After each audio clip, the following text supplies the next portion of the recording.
Okay, this is a presentation over adaptive radiation. Adaptive radiation is when organisms diversify quickly into new forms to adapt to environmental changes.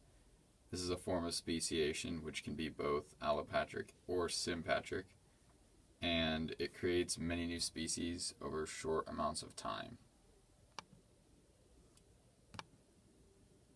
My example was radiation of the Anolis lizards in the Caribbean islands.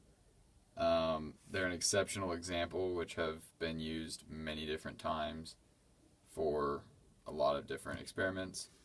They're all found in the chain of Caribbean islands and were discovered by Ernest Williams in 1972, where he divided them into ecomorphs and was the first to ever do such a thing. There's two examples of different Anolis lizards.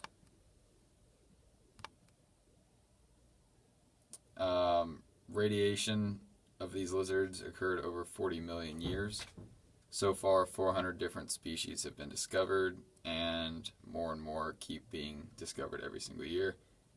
These lizards have adapted for reasons such as climate, landscape, resources, and competitions.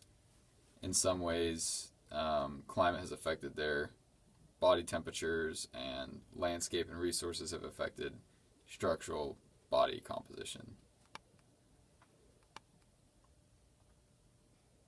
Some examples of their radiation include limb length, body size, and body temperature. They were adapted in an early burst, which is where radiation occurs at a very fast rate for an early time and begins to slow down. The presence of subdigital toe pads and gular throat fans are more specific examples of adaptive radiation. There's a picture of the subdigital toe pads, and there's a gular throat fan, which is used for mating.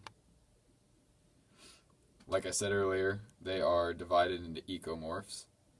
These include the crown giant, the grass bush, the trunk ground, trunk crown, and twig forms. All of them are classified by physical and structural characteristics, such as twig forms being very thin, very fast, and agile, and crown giants being very strong and able to climb trees and that kind of thing.